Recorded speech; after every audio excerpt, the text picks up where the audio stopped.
So a very very good afternoon. Last class में हम लोगों ने अपना पहला चैप्टर बेलमेंट और प्लेज शुरू कर दिया था। बिल्कुल हल्का सा इंट्रोडक्शन लिया था, बेलमेंट की डेफिनेशन की थी।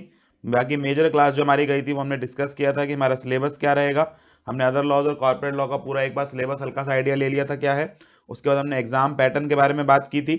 उसके अलावा अमेंडमेंट्स वगैरह, बुक्स किस तरह की मिलेंगी आपको, टेस्ट वगैरह किस हिसाब से होंगे, वो सब हम लोगों ने बेसिक इंट्रोडक्शन में कवर किया था। And then we started with our first chapter जो कि अदर लॉज में हमने कवर किया था, कॉन्ट्रैक्ट एक्ट का, that is bailment and pledge, section 148 से लेकर 181। एक भी सेक्शन अभी तक पूरा नहीं हुआ हमारा। जो डेफिनेशन वाला पार्ट था सिर्फ हमने वही शुरू किया था। 148 की डेफिनेशन मैंने आपको लिखवाई थी कि बेलमेंट होता क्या है।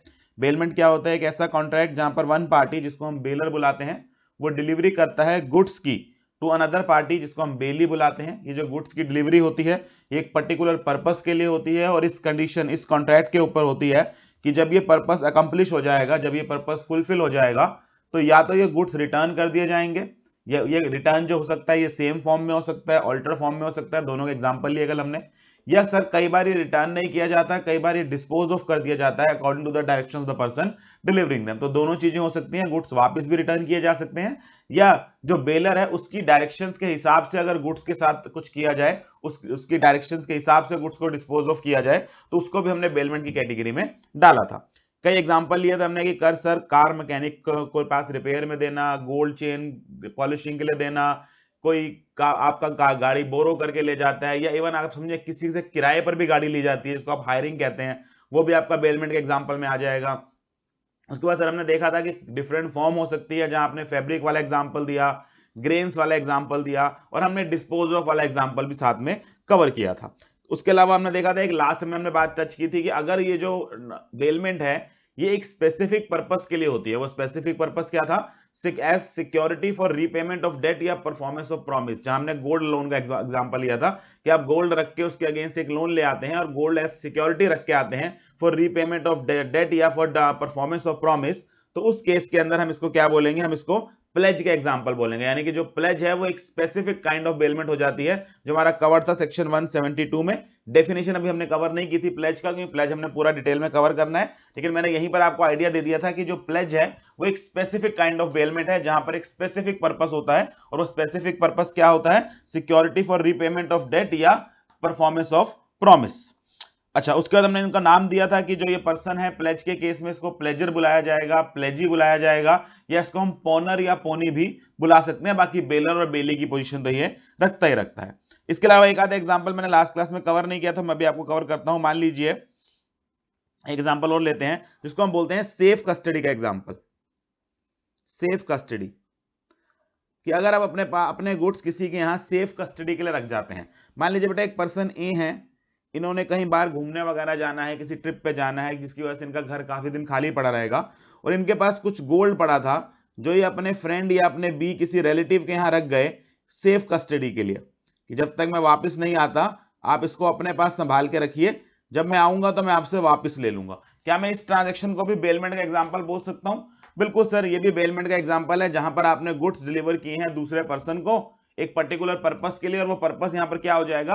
गुड्स की सेफ कस्टडी करना। और जब ये पर्पस पूरा हो जाएगा, यानी कि जब आपका ये टाइम, ये जिस समय के लिए आपने दिए हैं, 2 दिन 4 दिन 5 दिन के लिए, ये पर्पस पूरा हो जाएगा, तो आप वापस आकर ये गुड्स इनसे वापस ले लेंगे। तो इस सेफ कस्टडी को भी हम किस में रख सकते हैं? एक एग्जाम्पल डाल सकते हैं बेलमेंट के रूप में।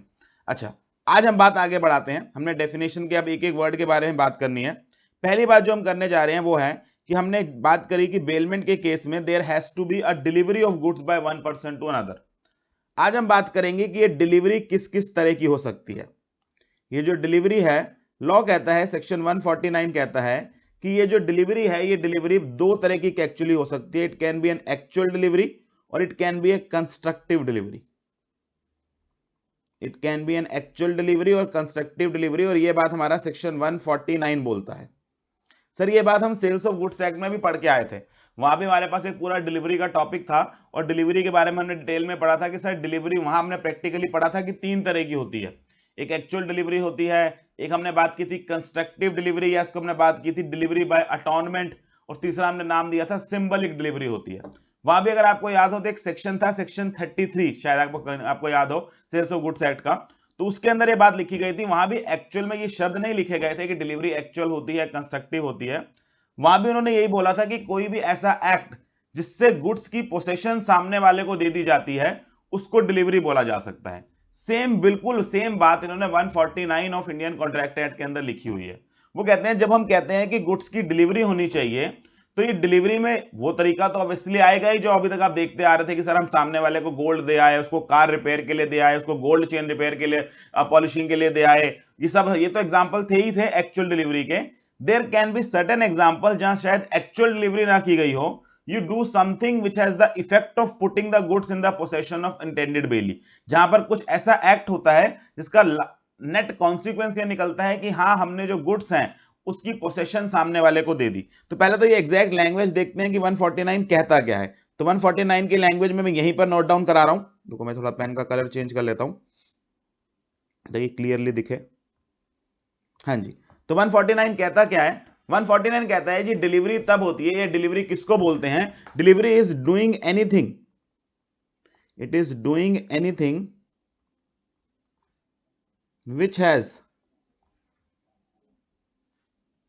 the effect of doing anything which has the effect of putting the goods, doing anything which has the effect of putting the goods in the possession of, in the possession of intended bailey, कोई भी ऐसा काम जिससे goods intended बेली यानी कि जो बेली है उसके पास पहुंच जाए, और any other person,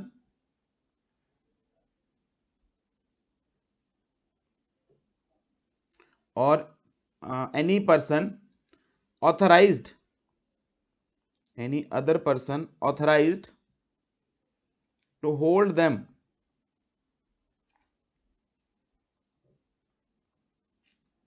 on his behalf. ठीक है जी, हमने क्या लिखा जी?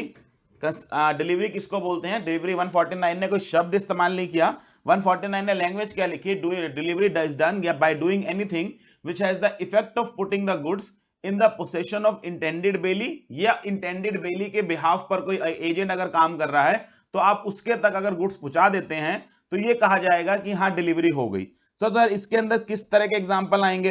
बेटा इसके अंदर वही वाले एग्जाम्पल आएंगे जो आप सेल्स ऑफ गुड्स एक्ट में पढ़ते थे कि सर कार की डिलीवरी करने के लिए कार देना जरूरी नहीं होता, उसकी चाबी पकड़ा देना बहुत होता है। मेरे गुड्स किसी वेयर हाउस में पड़े हैं, वो गुड्स देने की जरूरत नहीं है, मैं वेयर हाउस रिसीट दे दूं तो भी काम चल जाता है। मेरे गुड्स किसी रेलवे से आ रहे हैं, मैं रेलवे का एक्चुअल में सामान देने की जगह अगर रेलवे रिसीट दे दूं तो काम चल जाता है। बिल ऑफ लेडिंग दे दूं शिप से आते हुए सामान का तो बिल ऑफ लेडिंग से काम चल जाता है। तो इन सबको भी कंस्ट्रक्टिव डिलीवरी कैटेगरी में डाला जा सकता है। यानी कि मान लीजिए एक पर्सन ए है और इन्होंने बैंक से लोन लिया, या बैंक से क्यों, एक मिस्टर बी से लोन लिया, और इस लोन के बदले वेयर हाउस रिसीट दे दी एक, जहां पर इनके गुड्स पड़े थे। एज सिक्योरिटी इन्होंने क्या दी? वेयर हाउस रिसीट दी। क्या मैं इसको भी बेलमेंट की कैटेगरी में डाल सकता हूं? Is this bailment? Yes sir, ये भी बेलमेंट है, क्योंकि यहां पर जो ये वेयर हाउस रिसीट दी जा रही है, ये warehouse receipt is symbolic, is representing the goods जो आपने किसकी पोसेशन आपने किसको दे दी? बी को दे दी। तो जो हमारी डिलीवरी है यहां पर ये एक्चुअल डिलीवरी नहीं है, यहां डिलीवरी किस तरह की हो गई? कंस्ट्रक्टिव डिलीवरी हो गई। ये शब्द में हम अपने आप यूज कर रहे हैं, प्रैक्टिकली अगर आप सेक्शन 149 देखेंगे तो वहां उसने एक्चुअल कंस्ट्रक्टिव शब्द इस्तेमाल नहीं किया। उसने क्या कहा है कि कोई भी ऐसा एक्ट जिसका इफेक्ट ये हो कि गुड्स सामने वाले की पोसेशन में चले जाएं, उसको हम डिलीवरी बोलते हैं। तो यहां पर सर ये वेयर हाउस रिसीट देना एक ऐसा एक्ट है जिसका इवेंचुअल इफेक्ट हम ये कह सकते हैं कि we give the possession of the goods to B. ऐसे ही ये रेलवे रिसीट की जगह, इसकी जगह रेलवे रिसीट हो सकती है सर, ये बिल ऑफ लेडिंग हो सकता है। ये जो हमारे सारे एग्जांपल्स हैं ये किसके अंदर फिट हो जाएंगे? सर दीज आर एग्जांपल जहां पर हम डिलीवरी कैसे करते हैं? कंस्ट्रक्टिव डिलीवरी इसके अंदर हम करते हैं। अच्छा, उसके बाद एक चीज मुझे और बताइए फिर, मान लीजिए एक पर्सन ए है और ये बी से लोन लेते हैं, और इसके बदले ये अपने प्रॉपर्टी का, अपनी लैंड का जो रजिस्ट्रेशन सर्टिफिकेट है, या जो पेपर्स होते हैं लैंड के, या सीधे पेपर से लिख लें, जो लैंड के रजिस्ट्रेशन के पेपर्स हैं, रजिस्ट्री बोलते हैं जिसको हम, वो रजिस्ट्री जाके बी के पास रखाते हैं। अपनी लैंड की जो रजिस्ट्री है वो बी के पास रखाते हैं एज सिक्योरिटी। क्या मैं इसको भी बेलमेंट बुला सकता हूं? Is this bailment? हाँ जी बताएं, क्या इसको बेलमेंट बुला सकते हैं? Is this bailment? Sir pledge है, चलो प्लेज एक ही बात है, बेलमेंट या प्लेज। इज दिस बेलमेंट या प्लेज? वो तो ऑब्वियस सी बात है, आप कह रहे हो, बच्चा कह रहा है नहीं बेलमेंट नहीं है प्लेज है। ऐसा कभी हो सकता है कि प्लेज हो और बेलमेंट ना हो? Pledge is, all pledge are bailment. तो वो तो मैं अंडरस्टूड सी बात है, अगर मैं बेलमेंट पूछ रहा हूं तो। क्या ये बेलमेंट या प्लेज है? बच्चे कहते हैं यस सर, बिल्कुल ये बेलमेंट और प्लेज है, क्योंकि यहां पर सर पोसेशन ट्रांसफर नहीं हुई। बच्चा कह रहा है तो यहां कौन सी पोसेशन ट्रांसफर हो गई थी? यहां कौन सी पोसेशन ट्रांसफर हुई थी? अगर ये बेलमेंट है तो ये बेलमेंट क्यों नहीं है? इसमें क्या इश्यू है? क्या इश्यू है? सर यहां प्रॉब्लम ये है कि जो ये पेपर आप दे रहे हो, जो ये रजिस्ट्री आप दे रहे हो, सर ये गुड्स नहीं है,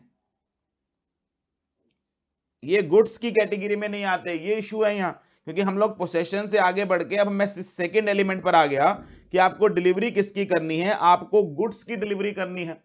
तो सवाल ये उठता है कि क्या इन कागज के टुकड़ों को मैं गुड्स कह सकता हूं? सर कागज का टुकड़ा अपने आप में कोई मायने थोड़ा ना रखता है। जैसे यहां पर रेलवे रिसीट थी, बिल ऑफ लेडिंग थे, इनका कोई वैल्यू थोड़ी ना था। सर यहां पर जो प्रॉब्लम थी, यहां पर जो चीजों को ये रिप्रेजेंट कर रहे थे पीछे, वो गुड्स थे। लेकिन यहां पर जिस चीज को ये रिप्रेजेंट कर रहे हैं, ये गुड्स नहीं है, ये इमूवेबल प्रॉपर्टी है। सर अब गुड्स की डेफिनेशन हम कहां से उठाएं? गुड्स की डेफिनेशन बेटा कहां से उठाएंगे? सेल्स ऑफ गुड्स एक्ट से। गुड्स की डेफिनेशन कहां से आएगी? सेल्स ऑफ गुड्स एक्ट थे। किसी को गलती से सेक्शन याद है? कौन सा सेक्शन में गुड्स डिफाइंड था?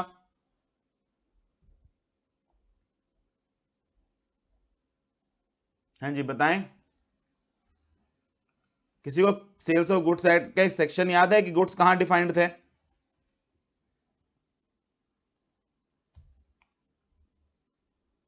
बताओ जी। सर सेक्शन सुक्शन ना याद, हमें सीधी सी बात है, शुक्र करो हमें थोड़े बहुत डेफिनेशन याद है। बेटा ये एक बच्चे ने बताया, उसने कहा सर सेक्शन 2 क्लॉज 7 में, बिल्कुल सही, हमारा सेल्स ऑफ गुड्स एक्ट के सेक्शन 2 क्लॉज 7 के अंदर गुड्स डिफाइंड थे। क्या डेफिनेशन थी? वैसे हमें गुड्स की पूरी डेफिनेशन की जरूरत नहीं है, हमें सिर्फ उसका उतना पार्ट चाहिए, goods means every kind of movable property. तो सर इस वजह से जब आप लैंड की बात करोगे, लैंड के पेपर देने की बात करोगे, तो उसको आप बेलमेंट की कैटेगरी में नहीं डाल सकते, बिकॉज लैंड जो है वो मूवेबल प्रॉपर्टी नहीं है, वो गुड्स की कैटेगरी में नहीं आती। स्टिल एक बार हम गुड्स की डेफिनेशन लिख लेते हैं। गुड्स क्या था? गुड्स था sir every kind of movable property, every kind of movable property other than actionable claim and money, other than actionable claim and money, and includes stock and shares, growing crops, grass and other things attached to or forming part of land,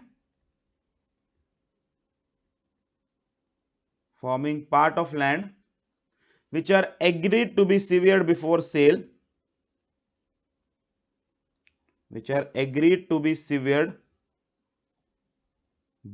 sale, और under contract of cell. याद आई definition? ऐसी कुछ definition हम sales of goods act में पढ़ के आए थे कि गुड्स क्या होते हैं? These are every kind of movable property other than actionable claim and money, include stock and shares, growing crops, grass, things attached to land. और ये जो grass, things attached to land की बात कर रहे हैं, ये गुड्स तब बनते हैं अगर इनको कॉन्ट्रैक्ट के तहत, यानी कि सेल ऑफ गुड्स के कॉन्ट्रैक्ट के तहत पहले जमीन से अलग करने का एग्रीमेंट किया गया हो और फिर उसको बेचा जा रहा हो, तो हम उन्हें क्या बोलते थे? हम उन्हें गुड्स बेचते थे। आई एज्यूम, मैं ज्यादा डेफिनेशन डिटेल में नहीं जा रहा, कि गुड्स की डेफिनेशन तो हमें फाउंडेशन लेवल से क्लियर है। तो यहां पर हमने बात करी कि सर क्योंकि ये गुड्स नहीं है, इसलिए हम ये नहीं कह सकते कि यहां पर बेलमेंट हुई है, दिस इज नॉट बेलमेंट। और इसलिए प्लेज की बातें नहीं करते कि जब बेलमेंट ही नहीं है तो प्लेज तो ऑब्वियसली एक काइंड ऑफ बेलमेंट है, तो इसको हम प्लेज भी नहीं बोल सकते, बिकॉज सर प्लेज में भी वही कहानी है, होना तो गुड्स ही चाहिए, यहां पर गुड्स नहीं है। तो सर इसका मतलब अगर मैं यहां पर वेयर हाउस रिसीट दे रहा था तो कोई दिक्कत नहीं है, लेकिन जैसे ही ये रजिस्ट्री के पेपर देने शुरू किए आपने सेकंड बात पकड़ी कि सर यहां पर जो डिलीवरी होनी चाहिए वो किसकी होनी चाहिए, गुड्स की होनी चाहिए। और गुड्स क्या होते हैं हमारे, every kind of movable property, तो ये मूवेबल नहीं है। अच्छा फिर टेक्निकली इसको कहते क्या है, अगर ये प्लेज नहीं है तो, अगर ये प्लेज नहीं है तो इसको क्या बुलाते हैं फिर, एक बार सिलेबस से थोड़ा बाहर निकल जाते हैं। प्लेज नहीं है तो फिर ये क्या है, what do you call this, इस ट्रांजैक्शन को क्या कहते हैं, जब आप पेपर अपने मान लीजिए प्रॉपर्टी गिरवी रख के उसके अगेंस्ट जाके लोन ले आते हैं। बच्चे ने इसका नाम दिया सर ये होती है mortgage. That means there is a difference between pledge and mortgage. बेटा बाहर दुनिया तो यही कहती है जी सामान गिरवी रखा है, अपने गुड्स गिरवी रखे हैं, अपनी गाड़ी गिरवी रखी है, अपने सोना गिरवी रखा है, अपनी जमीन गिरवी रखी है। लेकिन लॉ इतना सिंप्लीफाई बात नहीं करता, वो कहता है जी देखिए जब आप किसी प्रोडक्ट को, जब आप किसी चीज को, किसी प्रॉपर्टी के अगेंस्ट लोन लेते हैं, उसकी सिक्योरिटी रख के लोन लेते हैं, तो जनरली हम ये कहते हैं कि आपने उस प्रॉपर्टी के ऊपर चार्ज क्रिएट किया है। क्या कहा जाता है कि आपने उस प्रॉपर्टी के ऊपर चार्ज क्रिएट किया, इसको हम कहते हैं उस प्रॉपर्टी के ऊपर चार्ज क्रिएट करना, यानी कि जिसको सिक्योरिटी रखकर उसके अगेंस्ट आप कोई लोन लेते हैं उसको हम कहते हैं कि आपने उस प्रॉपर्टी के ऊपर चार्ज क्रिएट किया है। अब ये जिन प्रॉपर्टीज पे आप चार्ज क्रिएट करते हैं, ये ऑब्वियस सी बात है ये दो तरह की हो सकती हैं, this can be movable properties और this can be immovable property. ठीक है जी, ये मूवेबल प्रॉपर्टी भी हो सकती है, ये इमूवेबल प्रॉपर्टी भी हो सकती है, this can be movable and this can even be immovable property. अब इमूवेबल प्रॉपर्टी के केस में तो बेटा एक सीधी सी कहानी है कि इमूवेबल प्रॉपर्टी के केस में कभी भी इमूवेबल प्रॉपर्टी की पोसेशन सामने वाले को नहीं दी जाती। आप घर, बिल्डिंग, लैंड कुछ भी देख लें, जिस चीज के अगेंस्ट आप लोन ले रहे होते हैं उसकी पोसेशन कभी सामने वाले को नहीं दी जाती। हमेशा कुछ ना कुछ उसको इंडिकेट करता हुआ कागज का टुकड़ा, कोई ना कोई रजिस्ट्री, यही पकड़ाकर आप लोन लेते हैं। इनफैक्ट उस घर में, उस प्रॉपर्टी में आप रहते हैं और उसके अगेंस्ट लोन हो जाता है। तो इस तरह के बेटा इमूवेबल प्रॉपर्टी के अगेंस्ट जो चार्ज क्रिएट होता है इसको नाम दिया जाता है मॉर्टगेज। और मॉर्टगेज में कभी भी उस प्रॉपर्टी की पोसेशन, उसकी डिलीवरी सामने वाले को नहीं की जाती है। That is how mortgage works. लेकिन अगर आप मूवेबल प्रॉपर्टी की बात करें तो मूवेबल प्रॉपर्टी में दिक्कत क्या है कि सर मूवेबल प्रॉपर्टी में पोसेशन सामने वाले को दी जाती है। जैसे हमने एग्जांपल लिया था सर गोल्ड लोन का, कि ए ने बी से लोन लिया और उसके बदले गोल्ड रख लिया, और इसको हमने नाम दे दिया था कि ये क्या है, ये प्लेज है, जहां पर डिलीवरी हुई गुड्स हुई to another person for a specific purpose. और स्पेसिफिक पर्पस क्या था कि सर वो स्पेसिफिक पर्पस था security for performance of promise या security for repayment of debt. उसको हमने एग्जांपल दिया, नाम दिया प्लेज का। तो सर अगर प्रॉपर्टी मूवेबल है तो उसकी डिलीवरी हो सकती है, लेकिन क्या हर मूवेबल प्रॉपर्टी की भी डिलीवरी होती है सामने वाले को? ये इवन मूवेबल प्रॉपर्टी के केस में भी प्रॉपर्टी की पोसेशन ट्रांसफर किए बिना लोन हो जाता है। कई बार बेटा वो भी होता है, जैसे आप एग्जांपल लें अपनी कार लोन का, आप अपनी कार के अगेंस्ट लोन लेके आए, क्या कार बैंक को दे आते हैं उठा के?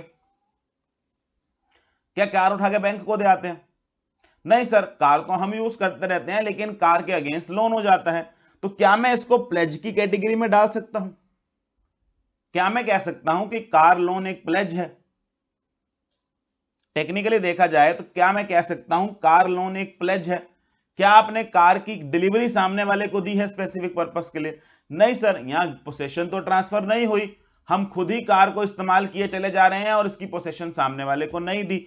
इसलिए बेटा मूवेबल प्रॉपर्टी के केस में भी जो चार्जेस है ना वो दो तरीके के होते हैं, या तो वो प्लेज की कैटेगरी में होते हैं जहां possession is transfer to the creditor, और दूसरा ऐसा होता है जहां पर गुड्स की पोसेशन, गुड्स की डिलीवरी नहीं की जाती क्रेडिटर को, उसको जनरली नाम दिया जाता है हाइपोथिकेशन। अगर किसी ने वर्ड सुना है तो, जिन लोगों ने बेटा गाड़ी वगैरह पे लोन लिया हुआ है, आप अपनी आरसी उठा के देना देखना, उसके ऊपर जनरली आपको ये वर्ड मिलेगा hypothecated with ICICI bank, hypothecated with HDFC bank, जहां से भी आपने लोन लिया होगा, इस वर्ड को इस्तेमाल किया जाता है हाइपोथिकेशन। तो आप समझेंगे जो हम चार्ज क्रिएट करते हैं, ये चार्ज मूवेबल प्रॉपर्टी के केस में दो रूप धारण कर सकता है, जहां पर पोसेशन या डिलीवरी कर दी जाती है टू क्रेडिटर, उस केस में इसको बुलाया जाता है प्लेज, जो हम 172 में कवर कर रहे हैं। और जहां पर इस तरह की कोई पोसेशन या डिलीवरी नहीं की जाती, कोई पोसेशन या डिलीवरी नहीं होती, गुड्स आप ही यूज कर रहे होते हैं, इसको जनरली नाम दिया जाता है हाइपोथिकेशन। लेकिन आपकी बुक बेटा हाइपोथिकेशन शब्द का इस्तेमाल नहीं करती, वो सिर्फ प्लेज के बारे में बात करती है। अभी हम बात करेंगे, इस एग्जांपल पे आएंगे। फिलहाल मैंने आपको क्लैरिटी लाई कि हमने जब यहां बात छेड़ी दी थी कि हमने इमूवेबल प्रॉपर्टी के कागज दिए, तो मैंने लगे हाथ साथ में ये वाला पार्ट भी क्लियर कर दिया। लेकिन हमारे सिलेबस में ये दोनों नहीं है, मॉर्गेज और हाइपोथिकेशन हमारी डोमेन से बाहर है। हम केवल और केवल किसकी बात कर रहे हैं? प्लेज की, जो 172 के अंदर कवर किया हुआ। इसको हम कहते हैं कि मूवेबल प्रॉपर्टी जिसकी पोसेशन सामने वाले को दे दी जाए, उसको हम क्या नाम देते हैं? ये हो गया प्लेज का केस हो गया। ठीक है जी। अब एक एग्जांपल आपका इंस्टीट्यूट और लेता है। उसने क्या कहा जी, देखिए, एक केस तो हो गया जहां आप एक्चुअल डिलीवरी कराते हैं, एक केस होता है जहां आप कंस्ट्रक्टिव डिलीवरी करते हैं, कोई ना कोई काम ऐसा करते हैं जहां पर हम ये कहते हैं कि हाँ, it has the effect of putting the goods in the hands of another person. एक और एक्सप्लेनेशन डालता है सेक्शन 148 के नीचे, जहां वो एक तीसरे टाइप के केस की बात करता है। ये एक्सप्लेनेशन लिखवाऊंगा, पहले इसका एग्जांपल जनरेट करता हूं। हमने क्या कहा जी, मान लीजिए एक पर्सन ए है और ये ए पर्सन मार्केट में जाते हैं और एक मिस्टर बी से, लेट अस से, एक जीन्स परचेज करते हैं। सामने डिस्प्ले में बेटा प्रोडक्ट लगा हुआ था, मिस्टर बी ने जीन्स परचेज करी, उन्होंने कहा हाँ, ये एक पीस मुझे दे दीजिए जीन्स का। और जैसे ही बी ने ये सामान पैक करके थैले में रख दिया, बी ए ने क्या कहा, सर इसको आप अपने पास ही रखिए, मैं अभी मार्केट में और शॉपिंग करके 2 घंटे तक ये आपसे उठा लेता हूं। आप इसको अपने पास ही रखिए, मैं इसको और शॉपिंग करते हुए वापसी में 2 घंटे में आपसे उठा लेता हूं। क्या मैं इस ट्रांजैक्शन को बेलमेंट की ट्रांजैक्शन कह सकता हूं? क्या मैं इस ट्रांजैक्शन को बेलमेंट की ट्रांजैक्शन कह सकता हूं? लेकिन यहां इशू पता क्या आएगा, मैं बताता हूं। सर हमने डिलीवरी तो की ही नहीं बी को, गुड्स पहले भी बी के पास थे, गुड्स अब भी बी के पास है। Where is the delivery? Delivery कहां है? गुड्स पहले भी बी के पास ही पड़े थे, गुड्स अब भी बी के पास ही पड़े हैं, डिलीवरी कहां है? बच्चा कह रहे डिस्पोज ऑफ हो गया। अरे डिस्पोज ऑफ कैसी तैसी, डिस्पोज ऑफ तो बात ही नहीं आई यहां पर। मैं पहले इस बात पे आ गया, डिलीवरी कहां है? जो गुड्स आप पहले बी की शॉप पे पड़े थे, अब भी वो वहीं के वहीं पड़े हैं, वेयर इज द डिलीवरी? और अगर डिलीवरी नहीं है तो इसको बेलमेंट कैसे बोलें? दैट इज द पॉइंट जो आ रहा है। अभी तक सर हम क्या कर रहे थे, हम डिलीवरी में एक्चुअल डिलीवरी देख रहे थे, या हम क्या कर रहे थे, उस डिलीवरी के बदले कुछ दे रहे थे। कुछ कंस्ट्रक्टिव डिलीवरी हो रही थी, कुछ सिंबलिक चीज दी जा रही थी जो ये दिखा रहा था डिलीवरी हो गई। यहां तो कहानी अलग है सर। यहां गुड्स पहले ही बी के पास पड़े थे, अब भी बी के पास ही पड़े हैं। अब आप क्या कह रहे हो, पहले वो ओनर था, अब वो बेली हो गया, लेकिन डिलीवरी तो मिसिंग है, डिलीवरी तो हुई ही नहीं। और इस बात को बेटा सेक्शन 148 के नीचे एक एक्सप्लेनेशन लगी हुई है, वो इस बात को क्लियर करती है। वो कहती है जी देखिए, ये वाला केस भी बेलमेंट का केस ही है। ये वो केस है जहां पर एक पर्सन ऑलरेडी गुड्स की पोसेशन में होता है, लेकिन अंडर एन एग्रीमेंट वो उस पोसेशन को बदलकर बेली की पोसेशन बना लेता है। यानी कि वो उन गुड्स को, अपने पास पड़े हुए गुड्स को ही पहले ओनर की तरह होल्ड करके बैठा था, और अब भी उन गुड्स को वैसे ही होल्ड करके बैठा है, लेकिन अब वो ओनर की तरह होल्ड करके नहीं बैठा। अब वो इस बात को मान रहा है कि ये गुड्स ए के हैं, और ए के गुड्स मैंने अपने पास रखे हुए। क्यों रखे हुए? हो सकता है सेफ कस्टडी बोल दो कि सर 2 घंटे वो कहां उठा के घूमता रहता है, इसने अपने पास ही रखे हुए हैं। अब अगर मैं इसमें डिलीवरी पैदा करना चाहूं तो इस ट्रांजेक्शन को आप ऐसे समझ सकते हैं कि सर बी ने जब ये गुड्स सेल किए, ये पैक करके ए के हाथ में दिए, और ए ने वापस इसको बी को दे दिया, ये लो साहब इसको आप रखो मेरे गुड्स, मैं थोड़ी देर में उठा जाता हूं। अगर ऐसे होता तो आपको डिलीवरी दिखती। सर ये जो गुड्स इधर से उधर हुए हैं, ये होते हुए दिखते तो हमें लगता कि हाँ, ए ने गुड्स की डिलीवरी करी है। लेकिन क्या मुझे ये तमाशा करने की जरूरत है कि मैं थैले में पहले गुड्स लूं और उसके बाद वापस करूं? क्या मैं गुड्स लेके वहीं के वहीं नहीं छोड़ सकता कि ये पड़े हैं, थोड़ी देर में मैं आपसे उठा लेता हूं? बिल्कुल छोड़ दीजिए बेटा। क्या उसको भी मैं बेलमेंट मान सकता हूं? लॉ कहता है बिल्कुल। और इसके लिए उसने 148 में एक्सप्लेनेशन लिखी। क्या लिखा 148 के एक्सप्लेनेशन में? उसने लिखा, if a person already in the possession of goods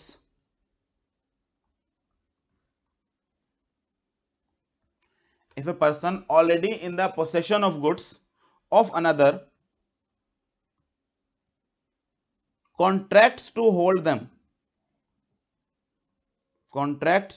them as a bailey, sir उसके पास ऑलरेडी उन गुड्स की पोसेशन थी, लेकिन वो इस बात को मान गया कि अब से मैं गुड्स कैसे रख रहा हूं, बेली के फॉर्म में, he thereby becomes a bailor, he thereby becomes a bailey,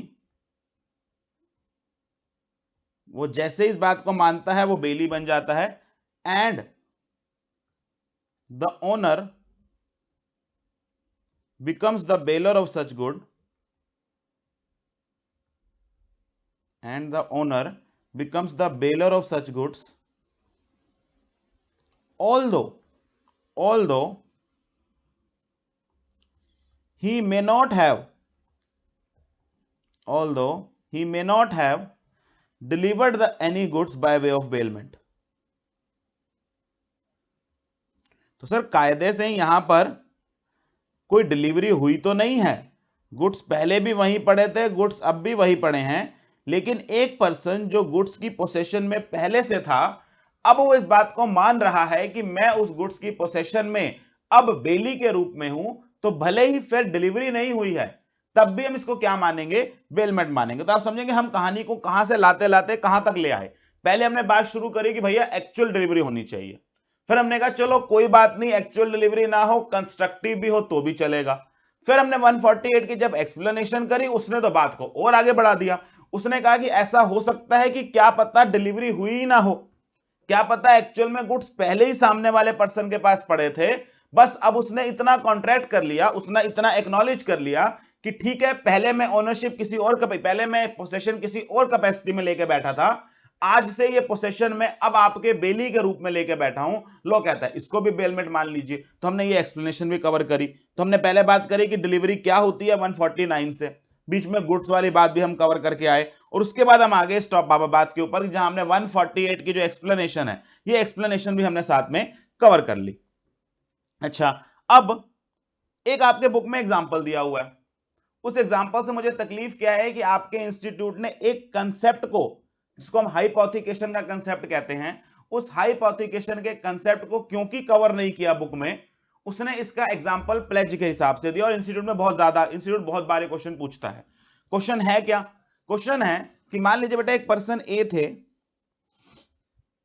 इन्होंने एक सिनेमा हॉल का बिजनेस खोला, ये सिनेमा हॉल चलाते हैं, और सिनेमा हॉल का बिजनेस खोलने के लिए इन्होंने काफी सारे, इनको इक्विपमेंट्स की जरूरत थी, इन्वेस्टमेंट की जरूरत थी।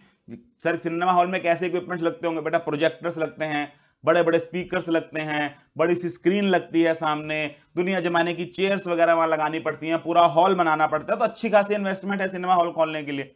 तो इसने सिनेमा हॉल को खोलने के लिए एक बैंक से लोन लिया, बैंक ने सिक्योरिटी मांगी, बैंक ने कहा जी किस चीज की सिक्योरिटी दोगे? उसने कहा सिक्योरिटी देने के लिए तो कुछ नहीं है, आप इन्हीं चीजों को की अगेंस्ट मुझे लोन दे दीजिए, जो इससे मैं सामान खरीद रहा हूं, प्रोजेक्टर खरीद रहा हूं, इसकी वैल्यू है, स्क्रीन खरीद रहा हूं, एक छोटी सी 50 इंच की आज के डेट में आप स्क्रीन खरीदो वो लाख रुपए की आ जाती है, आप उसमें चले जाओ सिनेमा हॉल में तो उससे 3 गुना साइज की स्क्रीन लगी हुई है, तो अच्छी महंगी स्क्रीन होगी, आप इसको अपने पास सिक्योरिटी में रख लो, इस प्रोजेक्टर को रख लो, बाकी जो इक्विपमेंट्स मैं लगा रहा हूं इसको आप सिक्योरिटी में रख लो, जिस दिन मैं लोन नहीं दूंगा आप आइएगा इसको उतार के ले जाइएगा। और बेटा बैंक इस बात के लिए मान गया, उन्होंने यही जो प्रोजेक्टर्स थे, यही जो इक्विपमेंट्स थे, इन्हीं के अगेंस्ट चार्ज क्रिएट कर कर लोन दे दिया। अब इन चीजों को यूज तो यही कर रहा है। इंस्टीट्यूट ने सवाल पूछा कि क्या आप इसको प्लेज मान सकते हैं, क्या ये ट्रांजैक्शन प्लेज है? सर अब प्रैक्टिकली बात तो फिर वही आ गई ना कि जो आपने ऊपर चार्ट बनाया था इसके हिसाब से ये प्लेज तो नहीं है, ये ट्रांजैक्शन ऑब्वियसली इमूवेबल भी की नहीं है, तो ये मॉर्गेज में भी नहीं जाएगी। सर ये कायदे से फॉल तो हाइपोथिकेशन में करती है, लेकिन अब इंस्टीट्यूट पूछ क्या रहा है आपसे कि क्या इस ट्रांजैक्शन को प्लेज बोलें, is it a pledge?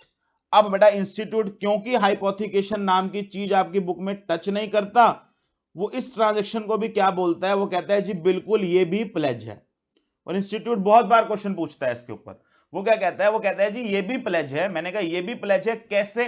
Delivery कहां है? वो कहता है जी देखिए delivery means anything which has the effect of putting the goods in the possession of another person, मैंने कहा हाँ जी कहां है वो एनीथिंग, वो कहता है ये एनीथिंग ये वो प्रॉमिस है जो ए करके आया बैंक को, कि ए बैंक के पास ये अंडरटेकिंग दे आया कि अगर मैं ये प्रॉमिस, अगर मैं अपना लोन पे नहीं करूंगा तो आप इन गुड्स को यहां से उठा लीजिएगा। और उन्होंने कहा जैसे ही ये प्रॉमिस ए ने किया, उसने अपनी पोसेशन इन गुड्स के ऊपर छोड़ दी। अब ये गुड्स इसकी कस्टडी में तो पड़े हैं, लेकिन लीगली इनके ऊपर पोसेशन किसकी है? बैंक की है, क्योंकि बैंक जब आए जब चाहे इसको उठा के यहां से ले जा सकता है, बिकॉज जैसे ही ए ने पेमेंट नहीं करी और ये बैंक इसको यहां से उठा के ले जाएगा, तो ये एग्री कर देना भर ही कहीं ना कहीं बैंक को इस गुड्स की पोसेशन दे देना है। और इसलिए इस ट्रांजैक्शन को आप कंस्ट्रक्टिव डिलीवरी माने, इसको ये माने कि इसने गुड्स को कंस्ट्रक्टिवली बैंक को डिलीवर कर दिया है। हां, फिजिकल पोसेशन इसके पास है, लेकिन लीगल पोसेशन किसके पास है? बैंक के पास है, और इसलिए इसको भी प्लेज की कैटेगरी में डाली है। सर प्रैक्टिकली क्या किया हमारे इंस्टीट्यूट ने या हमारी बुक ने, हाइपोथिकेशन कंसेप्ट को भी जबरदस्ती पकड़ के कहां डाल दिया? प्लेज में डाल दिया। और उसने लॉजिक क्या दिया कि जब आप इस तरह का प्रॉमिस करके आते हो कि आपको जब मैं लोन वापस नहीं करूंगा आप इसको उठा के ले जाइएगा, कहीं ना कहीं आप सामने वाले पर्सन को लीगल पोसेशन ऑफ गुड्स दे आते हो, भले ही उसकी फिजिकल पोसेशन अभी आपके पास पड़ी हुई है, क्योंकि सामने वाले के पास ये अधिकार आ जाता है कि वो जब चाहे उसको उठा के ले जा सकता है। तो कहीं ना कहीं लीगल पोसेशन आपने उसको दे दी, और कहीं ना कहीं इसलिए डिलीवरी हो गई गुड्स की, भले ही फिर वो एक्चुअल डिलीवरी नहीं है, वो कंस्ट्रक्टिव है। और इस तरह की कंस्ट्रक्टिव डिलीवरी को उन्होंने एक नाम दिया कि ये वाली कंस्ट्रक्टिव डिलीवरी जो हम कह रहे हैं, इसको हम जनरली बोलेंगे delivery by attornment to bank. अगर आप समझे, याद आ रहा है बेटा, आपने सेल्स ऑफ गुड्स एक्ट में भी कंस्ट्रक्टिव डिलीवरी का एक नाम दिया था, डिलीवरी बाय अटॉर्नमेंट। डिलीवरी बाय अटॉर्नमेंट में अगर आपको याद हो तो मैंने कुछ ऐसा एग्जांपल दिया था कि सर एक पर्सन ए हैं, इनके कुछ गुड्स बी के पास पड़े हैं वेयर हाउस में, और ये गुड्स उठाकर सी को बेच देते हैं। और डिलीवरी कैसे करते हैं कि ये बी को बोल देते हैं कि आज से आप गुड्स बी के मेरे बिहाफ पर नहीं, ए के बिहाफ पर नहीं, सी के बिहाफ पर होल्ड करके बैठे हो। इस बात के लिए सी भी एग्री कर जाता है कि हाँ कोई बात नहीं, गुड्स बी के पास पड़े हैं, आज से मेरे बिहाफ पर पड़े हैं।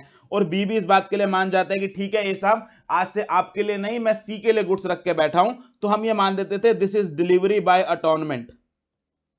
अगर आपको याद आ रहा हो तो हमने बिल्कुल सेम एग्जांपल पढ़ा करते थे सेल्स ऑफ गुड्स एक्ट में, जिसको हम बोलते थे डिलीवरी बाय अटॉर्नमेंट, कंस्ट्रक्टिव डिलीवरी नाम देते थे, या इसको देते थे डिलीवरी बाय अटॉर्नमेंट। उन्होंने यही कंसेप्ट यहां लगाया। उन्होंने कहा जी देखिए, वहां 3 पार्टीज होती थी, वहां बी एग्री करता था कि सामान मेरे पास पड़ा है लेकिन सी के बिहाफ पर पड़ा है, कोई इशू नहीं है, आप उसको डिलीवरी मान लेते थे। सर यहां तीसरी पार्टी नहीं है, यहां एक खुद कह रहा है बैंक साहब सामान मेरे पास पड़ा है लेकिन आपके बिहाफ पर पड़ा है, निश्चिंत रहो, मेरे पास पड़ा है लेकिन आपके बिहाफ पर पड़ा है, और जिस दिन मैं पे ना करूं उस दिन उठा के ले जाना। लॉ कहता है ये भी तो अटॉर्नमेंट ही है, ये भी तो attornment by bank, delivery by attornment by bank ने delivery by attornment to bank, यानी कि आपने बैंक के फेवर में अटॉर्नमेंट क्रिएट कर दिया है, बैंक के फेवर में एक कंस्ट्रक्टिव डिलीवरी कर दी है, जहां गुड्स की एक्चुअल पोसेशन भले आपके हाथ में है, लेकिन उन गुड्स के ऊपर जो लीगल पोसेशन है, लीगल राइट है, वो किसके पास चला गया? बैंक के पास चला गया। और इसलिए इसको हम कंस्ट्रक्टिव डिलीवरी मानकर इसको प्लेज बोल सकते हैं। तो ये आपका इंस्टीट्यूट का एक फेवरेट क्वेश्चन है जो आपसे बार बार पूछता है। इस क्वेश्चन को एक बार मैं कवर कराता हूं।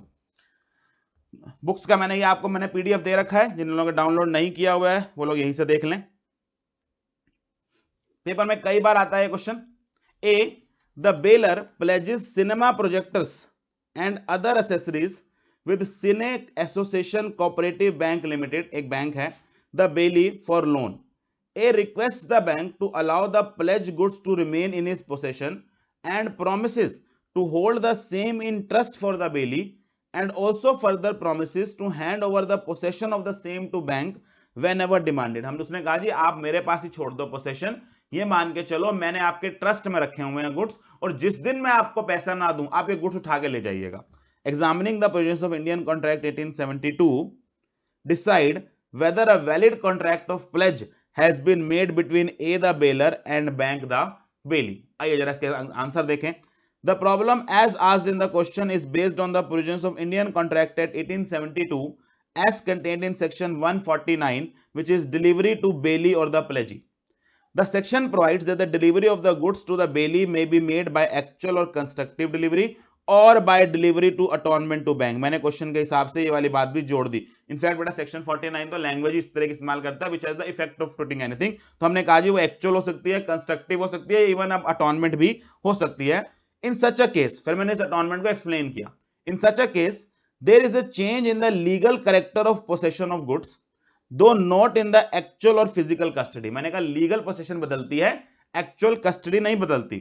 दो the bailor continues to be in the possession of the goods it is the possession of the bailee. तो भले ही गुड्स बेलर के पोसेशन में है, लेकिन लीगली पोसेशन किसकी मानी जाएगी? बेली की। फिर मैंने आगे लिखा in the given problem the delivery of goods is a constructive one, that is delivery by attornment to the bailee और the pawnee, and the possession of the goods by A the bailor is construed as possession by the bailey or pony the bank। तो कितनी अच्छी language लिखी है, the possession by A the bailor is construed, ये माना जाता है as if वो किसकी possession है? possession by the bailey or the pony that is the bank। a constructive pledge comes into existence as soon as the owner without actually delivering the goods promises to deliver them on demand। तो मैंने कहा जैसे उसने ये promise किया कि जब मांगोगे तब दे दूंगा, उसने एक तरह से डिलीवरी कर दी। The transaction was therefore held to be a valid pledge। On this point, the decision given by Andhra Pradesh High Court in Bank of Chittoor versus Narasimhahulu is relevant। तो ये केस का नाम भी आपको देना पड़ता है, bank of Chittoor limited versus Narasimhulu. ये केस है जिसके ऊपर पूरा का पूरा पॉइंट खड़ा हुआ है कि इसको भी अब क्या मान सकते हैं, इस तरह की डिलीवरी को आप कंस्ट्रक्टिव डिलीवरी मानकर इसको प्लेज की कैटेगरी में डाल सकते हैं। चलिए ये वाली बात हमने कवर करी, तो डिलीवरी वाली बात हमारी लगभग सारी खत्म हो गई। अच्छा, अब मुझे एक पॉइंट और टच करना है, जहां हम बात करेंगे पोसेशन वर्सेस कस्टडी की। ये भी थोड़ा सा डिफरेंस होता है। हमने क्या कहा जी, बेलमेंट होने के लिए, प्लेज होने के लिए गुड्स की पोसेशन सामने वाले को दे दी गई होनी चाहिए। अब इसके बारे में थोड़ी सी बात करते हैं। मैं आपके सामने एग्जांपल जनरेट करता हूं। मान लीजिए एक पर्सन ए है, ये बेटा अपनी कार से एक मॉल जाते हैं। इनका पर्पस मॉल जाने का था कि वहां जाके मूवी देखेंगे 3 घंटे की। ये मॉल की गाड़ी में पार्किंग में लगाते हैं, ठीक है। गाड़ी पार्किंग में लगाते हैं, गाड़ी को लॉक करते हैं, चाबी साथ उठाते हैं, मॉल के अंदर 3 घंटे मूवी देखते हैं और वापस आकर ये गाड़ी यहां से स्टार्ट करके ले जाते हैं। ये गाड़ी यहां से स्टार्ट करके ले जाते हैं। तो क्या मैं इस ट्रांजैक्शन को बेलमेंट की ट्रांजैक्शन मान सकता हूं? क्या मैं इस ट्रांजैक्शन को बेलमेंट की ट्रांजैक्शन मान सकता हूं?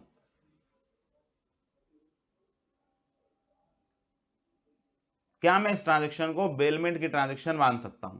ठीक है जी, इसी को थोड़ा सा बदल देता हूं।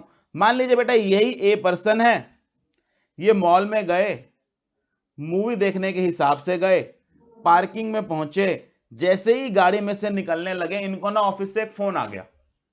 इनको ऑफिस से फोन आया, इन्होंने ऑफिस वाला कोई अर्जेंट काम था, इसने फटाफट वहां लैपटॉप खोला, इन्होंने कहा चलो 10 मिनट में निपटाता हूं, ऊपर मूवी में थोड़ा सा लेट पहुंच जाऊंगा। ये वहीं गाड़ी में बैठ के काम करता रहा पार्किंग के अंदर, इसको पता ही नहीं चला कब 3 घंटे बीत गए। इसका जब काम कंप्लीट हुआ, इसने देखा ओहो मूवी तो खत्म हो गई होगी, बेटा इसने गाड़ी यहीं से मोड़ी और ये वापस पार्किंग में से निकलकर चला गया। क्या मैं इसको बेलमेंट कह सकता हूं? सर दोनों में अंतर क्या है? मैं प्रैक्टिकली मैंने एग्जांपल जनरेट किया, अंतर तो भी बाद में बताऊंगा। दोनों एग्जांपल्स आपको समझ आ गए। सर एक एग्जांपल है जहां पर उसने गाड़ी वहां खड़ी करी, गाड़ी को लॉक किया, गाड़ी को वहां पर छोड़कर 3 घंटे पार्किंग के लिए, पार्किंग में गाड़ी छोड़कर मूवी देखने चला गया।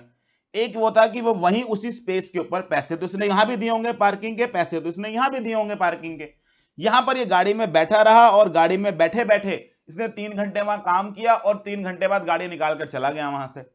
मॉल वालों को बेटा दोनों काम में कोई तकलीफ नहीं है, ना उनको इस चीज से कोई तकलीफ थी, ना उनको इस चीज से कोई तकलीफ है कि आप गाड़ी के अंदर 3 घंटे बैठे रहो, मना थोड़ा ना करेंगे आपको वहां बैठ के। अब क्या दोनों केसेस में बेलमेंट है? क्या पहला केस बेलमेंट का है, दूसरा केस बेलमेंट का नहीं है, या दोनों केस ही बेलमेंट में नहीं है?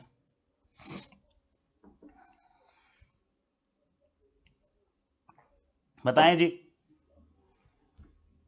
क्या पहला केस बेलमेंट का है, दोनों केस बेलमेंट के नहीं है, या दोनों केस बेलमेंट के हैं?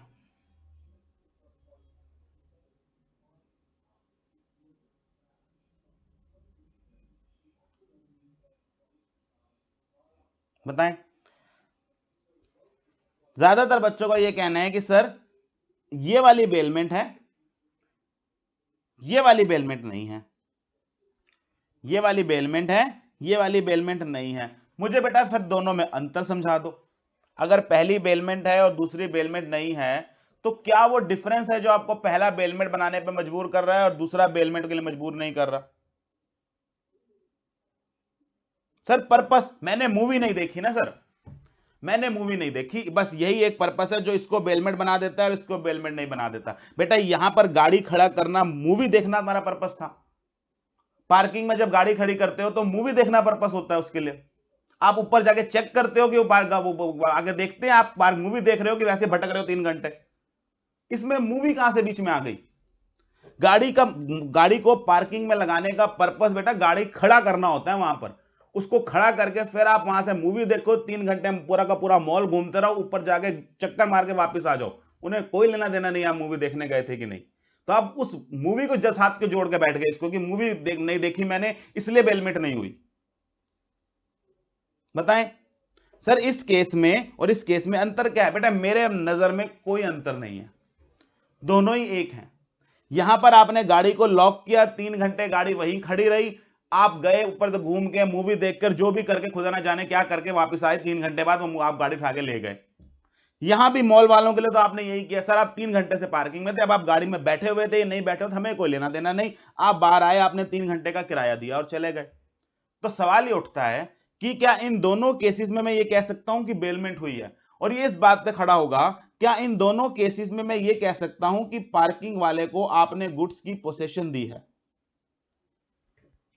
क्या मैं ये कह सकता हूं कि आपने दोनों केसेस में पार्किंग वाले को गुड्स की पोसेशन दी है? सर इस केस में तो कतई नहीं दी है, इस केस में तो कतई नहीं दी है, पूछना ही बेकार है।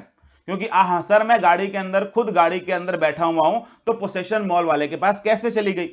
गाड़ी मेरे पोसेशन में है पूरी तरह। क्या यहां पर गाड़ी की पोसेशन दी है? क्या यहां पर गाड़ी की पोसेशन दी है?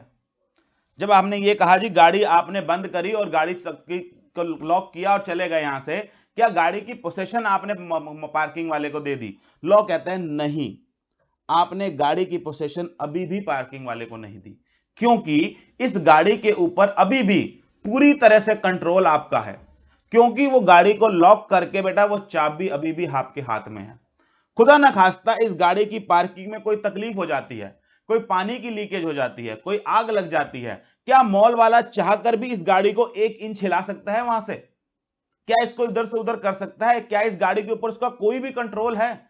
नहीं सर, हमने बस गाड़ी वहां खड़ी की है, गाड़ी पे पूरा कंट्रोल मेरा है, वो चाहकर भी उस गाड़ी का कुछ नहीं कर सकता। तो ये बेलमेंट नहीं है, क्योंकि आपने उसको भले ही गुड्स की कस्टडी दे दी है, गुड्स की पोसेशन नहीं दी। और यहां मैं डिफरेंशिएट करने जा रहा हूं कि गाड़ी की पोसेशन और कस्टडी में अंतर होता है। एक गुड्स की पोसेशन देने में और उसको केवल मात्र दूसरे के पास खड़ा कर देने में अंतर होता है। There is a difference between two. यहां से आपको इतना आइडिया समझ आ रहा होगा कि सर कस्टडी छोटी चीज है, पोसेशन उससे बड़ी चीज है। पोसेशन में शायद उस गुड्स को लेने वाले को कस्टडी के साथ साथ उन गुड्स के साथ कुछ और करने का अधिकार भी मिलता है, उन गुड्स के ऊपर एक ज्यादा लेवल ऑफ कंट्रोल मिलता है जब आप पोसेशन की बात कर रहे होते हैं। कस्टडी में ऐसा नहीं होता। और इसी एग्जांपल को मैं अगर बदल दूं बेटा एक वैले पार्किंग के साथ, आप स्टाइल से उतरे मॉल के उसके ऊपर और आपने चाबी पकड़ा दी उस बंदे को और अंदर चले गए मॉल के अंदर, और 3 घंटे बाद आए, उसने आपके दरवाजे पर लाकर गाड़ी वापस खड़ी कर दी। इस 3 घंटे वो उस गाड़ी को कहां खड़ा करके आया, कितनी बार उस गाड़ी को उसने आगे पीछे किया, आपको कोई अता पता नहीं है। क्या मैं इसको बेलमेंट कह सकता हूं? क्या मैं इसको बेलमेंट कह सकता हूं? और अब आप समझेंगे कि सर यहां पे जो मैंने दिया है वो पोसेशन है और यहां पर जो मैंने दी है वो कस्टडी है। यहां पर जो मैंने दी है वो पोसेशन है और उस पोसेशन में ऑब्वियसली बात है कस्टडी इंक्लूडेड है। यहां कस्टडी भी दी है और कस्टडी के साथ उसको कुछ अधिकार भी दिए हैं उस गुड्स के ऊपर, इसलिए मैंने उसको पोसेशन दी है। और लॉ कहता है डिलीवरी ऑफ पोसेशन होनी चाहिए, इसलिए ये क्या है, ये बेलमेंट है। और यहां पर जब हम बात करते हैं वो कहते हैं नहीं, अब आप इसको इससे डिस्टिंग्विश करें, क्या इस सिचुएशन में और इस सिचुएशन में गाड़ी के ऊपर बराबर का अधिकार था? नहीं सर, यहां पर तो गाड़ी के ऊपर एक पैसे का अधिकार नहीं था, मैंने गाड़ी खड़ी कर दी और उसका कोई लेना देना नहीं था। तो फिर सर जो यहां पर मेरे से पैसे लेता है वो किस चीज के पैसे लेता है? बेटा प्रैक्टिकली वो यहां से यहां पर आपसे 3 घंटे के इस जगह का किराया लेता है, वो इस जगह का आपसे किराया लेता है। और वो क्या कहता है, 3 घंटे के लिए मैंने आपको ये जगह दी, अब इस जगह के ऊपर आप गाड़ी खड़ी करके चले जाओ, मुझे कोई लेना देना नहीं। आप गाड़ी में खुद बैठे रहो, मुझे कोई लेना देना नहीं। गाड़ी साइड खड़ी करके चद्दर बिछा के वहां सो जाओ, मुझे कोई लेना देना नहीं। उसने आपको 3 घंटे बेटा ये जगह दी है, वो जगह का रेंट ले रहा होता है, पार्किंग का रेंट ले रहा होता है, वो आपसे आपकी गाड़ी की पोजीशन नहीं ले रहा होता। लेकिन जब आप वैले में जाते हो, क्या वो आपसे जगह का किराया ले रहा होता है? नहीं सर, वहां वो मेरे से अपनी इस सर्विस का चार्ज ले रहा होता है। इस सर्विस को हम बेलमेंट की सर्विस बोलते हैं, जहां वो उस 3 घंटे तक उस गाड़ी का पूरा ध्यान रखेगा, जहां एक तरह से मैंने गाड़ी 3 घंटे के लिए उसके पास सेफ कस्टडी में छोड़ी है कि ये लो, ये तुम्हारी जिम्मेवारी, ये पकड़ो चाबी, इसको इधर लगाओ उधर लगाओ इधर लगाओ, जब तक मैं नहीं आता इस गाड़ी को जहां तक मर्जी इधर उधर करते रहो ताकि ये सेफ कस्टडी में रहे। कई बार सर वो एक जगह लगा देते हैं, कई बार आपने देखा होगा पार्किंग में इतनी भीड़ होती है कि सर वो किसी की गाड़ी पहले आगे खड़ी करते हैं, फिर जब पीछे वाला निकालने आता है उसके पीछे कर रहे होते हैं, उसके निकाल रहे होते हैं, तब आप समझते हैं सर उनके पास पूरा कंट्रोल होता है गाड़ी का। वो कभी आपके पीछे करते हैं, कभी दूसरे के पीछे करते हैं, तो उसको हम क्या कहते हैं कि सर उस केस में क्या है, वो हमारे पास किस में चली गई, बेलमेंट की कैटेगरी में चली गई। तो यहां पर हमने थोड़ा सा डिस्टिंग्विश किया कि कस्टडी और पोसेशन में क्या अंतर होता है। एक और एग्जाम्पल जनरेट करता हूं। मान लीजिए एक ए है, ये बैंक के पास जाते हैं और बैंक के पास एक लॉकर लेते हैं, और इस लॉकर के अंदर एक बॉक्स जिसके अंदर ज्वेलरी है, वो ज्वेलरी का बॉक्स रखाते हैं। एक लॉकर लेते हैं, एक ज्वेलरी का बॉक्स इस लॉकर के अंदर रखाते हैं। क्या बैंक के पास लॉकर में रखा गया सामान बेलमेंट होता है?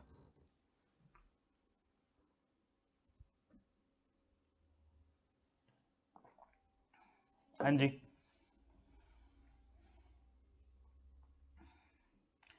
क्या बैंक के पास लॉकर में रखा गया सामान बेलमेंट होता है?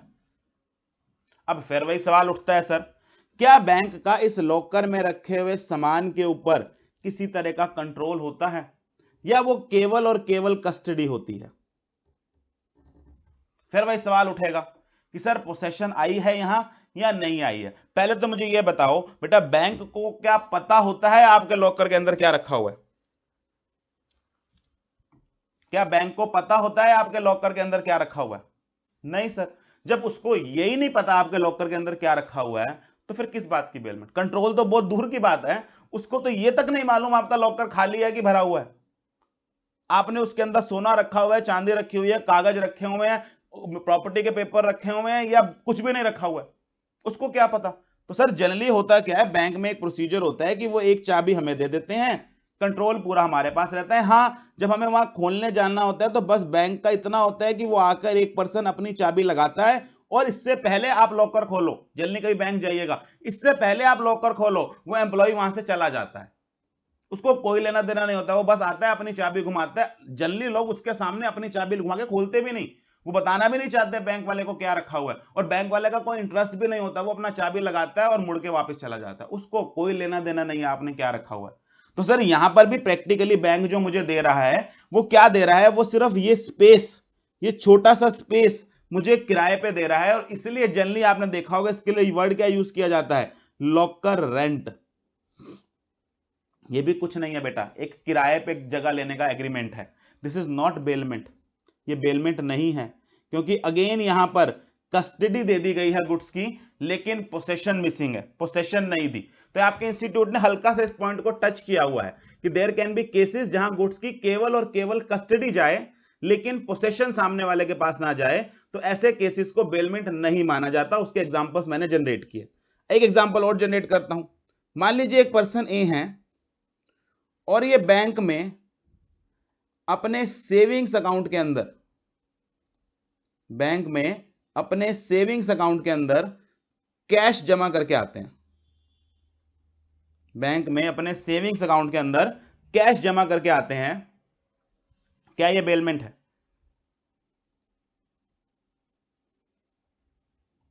क्या बैंक्स में अपने अकाउंट के अंदर कैश जमा कराना, क्या ये बेलमेंट है?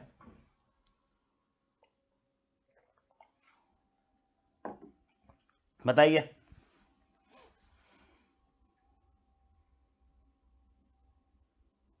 बेलमेंट है सर, यहां तो पोसेशन होती है, यहां क्या दिक्कत है?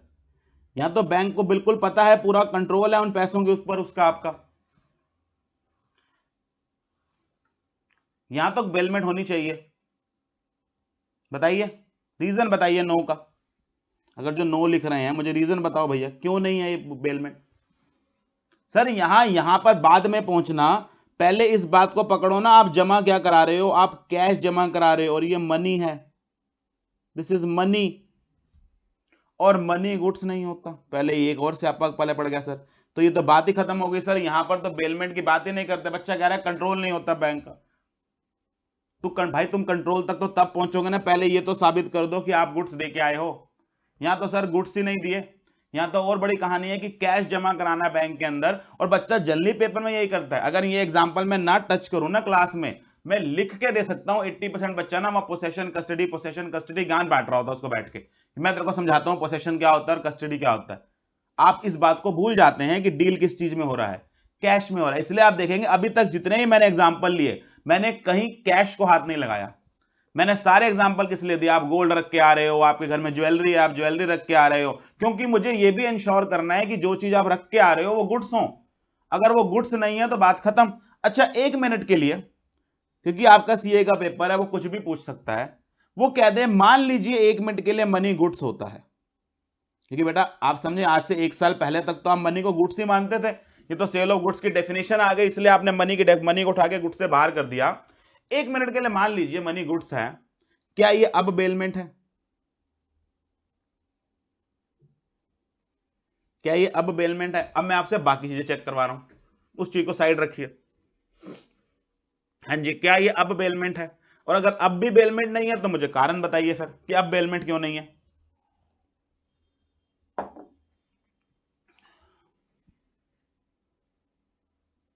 बताओ जी।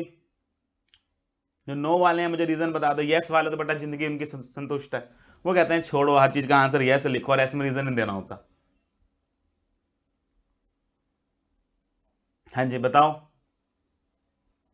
क्या मैं इसको बेलमेंट मान सकता हूं? एक बच्चे का कहना है सर इसमें ना बैंक के पास कस्टडी है, बैंक के पास पोसेशन नहीं है। मुझे जरा ये चीज समझा दो भाई, ऐसा कैसे हो गया? बैंक को आप नोट दे आए, बैंक के पास कस्टडी है और पोसेशन नहीं है। पहले मुझे इस आर्ग्यूमेंट पे बात दे दो। बैंक के पास कंट्रोल नहीं है उस कैश के ऊपर, ठीक है जी, बैंक के पास कंट्रोल नहीं है। आप अपने सेविंग बैंक को बेटा क्या समझते हो? कोई वहां पर एक बक्सा रखा हुआ है और आप पैसे देके जाते हो और वो उस बक्से में डाल देते हैं, आज से ये पैसे तुम्हारे हुए। इस तरह का कुछ सेविंग बैंक का अकाउंट का कुछ दिमाग में इमेज बना रखा है? नहीं सर, इलेक्ट्रॉनिक होता है। वो क्या करेंगे, वो हमारे अकाउंट में क्रेडिट कर देंगे और पैसा अपने पास पड़ा रहेगा उनके। क्या उनका उस पैसे के ऊपर कंट्रोल नहीं है? आपको पता होता है वो पैसा कहां गया आपने जो दिया बैंक को। ये कैसा लॉजिक हुआ कि बैंक का सर उस पैसे के ऊपर कंट्रोल नहीं है? बेटा पूरा कंट्रोल है बैंक का उस पैसे के ऊपर। इनफैक्ट आपने एक बार काउंटर पे जमा कर दिया, आपका कंट्रोल खत्म अब उसके ऊपर। आपका अब उस कैश के ऊपर क्या कंट्रोल रह गया? सारा कंट्रोल किसका है? बैंक का है। वो जो मर्जी करे उस बैंक उस लोन के साथ। उसने आपके अकाउंट में क्रेडिट डाला और कहता है जाओ निकलो, आपके अकाउंट में क्रेडिट आ गया ना, अब मैं इन कैश का जो मर्जी करूं, मैं क्या करूं? सर वो क्रेडिट डालेंगे खाते में और बात खत्म। तो ये तो मुझे लॉजिक ही समझ नहीं आया कि आपने कैसे कह दिया कि बैंक का कंट्रोल नहीं होता उसके ऊपर। बैंक का कंट्रोल नहीं होता तो किसका कंट्रोल होता है फिर उस कैश के ऊपर जो आप जमा करा के आ जाते हो ब्रांच के अंदर? पूरा का पूरा बैंक का कंट्रोल होता है। इनफैक्ट आपको अता पता ही नहीं होता उस कैश का क्या करने वाला है। सर फिर तो ये बेलमेंट हो गई, फिर तो यस ये बेलमेंट है। हमारा ये कंट्रोल वाली बात खत्म हो गई। क्या ये बेलमेंट है? नहीं। एक बच्चे ने कहा सर गुड्स रिटर्न नहीं होंगे सेम, गुड्स सेम रिटर्न नहीं होंगे। एक लॉजिक ये दिया जा रहा है कि सर अगर ये पैसे हम वापस मांगेंगे तो हमें सेम पैसा वापस नहीं मिलता, गुड्स रिटर्न नहीं किए जाते। क्या मैं इस लॉजिक को सही मान के इसको बेलमेंट में डाल दूं? मान लीजिए बेटा मैं 20,000 पे जमा करके आया, मैंने 2-2 हजार के 10 नोट दिए, ठीक है जी, मुझे 2-2 हजार के 10 नोट ही वापस मिले। मुझे 2-2 हजार के गलत 10 नोट ही वापस मिले। क्या मैं कह सकता हूं मुझे गुड्स रिटर्न नहीं किए गए सेम फॉर्म में? हाँ जी बताइए। या सेम ही रिटर्न किए जा रहे हैं, बेलमेंट बुला दें? क्या मैं इसको same goods return, sir alter form मान लो, चलो पहले तो मुझे एक बात बताओ, क्या ये सेम नोट होते हैं?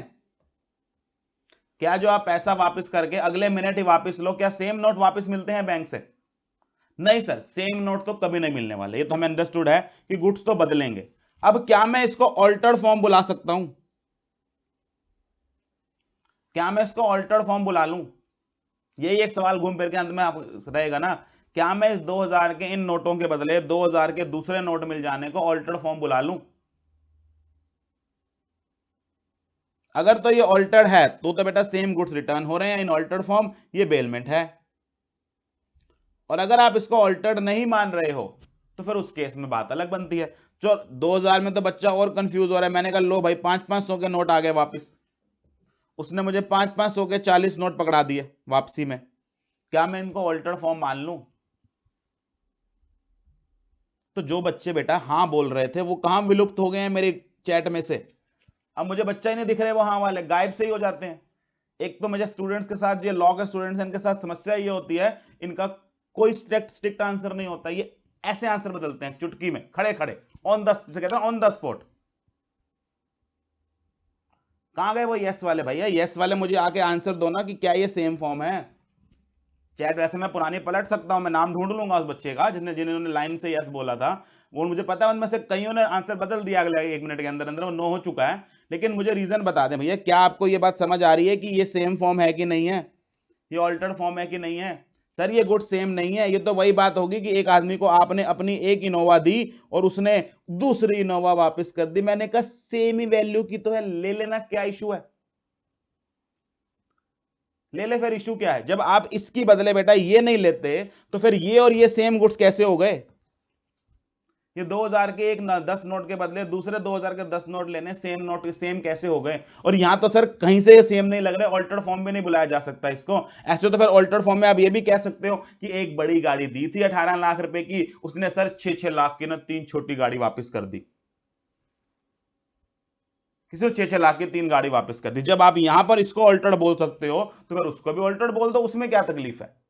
तो सर प्रैक्टिकली यहां देखें तो ना गुड्स सेम फॉर्म में रिटर्न हो रहे हैं, ना ऑल्टर्ड फॉर्म में रिटर्न हो रहे हैं। तो अगर हम ये भी कह दें कि मनी 1 मिनट के लिए गुड्स है, क्योंकि वो पेपर में एक बार इस चीज को पूछ चुका है कि अगर मनी गुड्स है तो क्या इसको तब बेलमेंट बोला जा सकता है, तब हम लॉजिक ये देंगे कि नहीं सर, इसको तब भी बेलमेंट नहीं बोला जा सकता, क्योंकि गुड्स यहां पर रिटर्न इधर इन सेम फॉर्म और इन ऑल्टर्ड फॉर्म किसी भी तरीके से नहीं होने वाले हैं। तो हमने ये वाला एग्जांपल भी कवर किया कि सर क्या कैश को बैंक में जमा कराना एक अपने आप में बेलमेंट होती है? वैसे वो इस केस में नहीं जाएगा, वो जल्दी यहीं रुक जाएगा और आपका आंसर यहीं रुक जाता है कि सर क्योंकि ये मनी नहीं होती आपका जो कैश है, इसलिए हम इसको बेलमेंट की कैटेगरी में नहीं डालेंगे। ठीक है जी, यहां तक हो गई बात खत्म। अब अब चलते हैं आगे नेक्स्ट बात के ऊपर, जहां हमने बात करनी है कि क्या बेलमेंट में कंसीडरेशन होना जरूरी है। ये बात हम कल भी कवर करके आए, क्या जरूरी है कि बेलमेंट के अंदर कंसीडरेशन हो? हमने कहा नहीं जी सर, हमने ये चीजें भी देखी कि बेलमेंट जरूरी नहीं है हमेशा कंसीडरेशन हो। जहां आप सामने वाले के पास सेफ कस्टडी में गुड्स रखा है अपने फ्रेंड के पास, जहां पर सर आप सामने वाले के पास ये कह के आइए कि उस मान लीजिए ए है, ये अपने फ्रेंड से बोरो कर लाया कार, यहां भी हमने देखा कि सर कोई कंसीडरेशन नहीं है। तो इसी बेसिस पर, क्योंकि कंसीडरेशन कुछ जगह पर होती है और कुछ जगह पर नहीं होती, हम बेलमेंट को दो कैटेगरी में डिवाइड करते हैं जिसको हम नाम देते हैं टाइप्स ऑफ बेलमेंट। बेलमेंट को जनरली दो कैटेगरी में पुट किया जाता है जिसको हम नाम देते हैं types of bailment. Types of bailment के हिसाब से हम बेलमेंट को दो कैटेगरी का डालते हैं। Number 1, a gratuitous bailment, a gratuitous bailment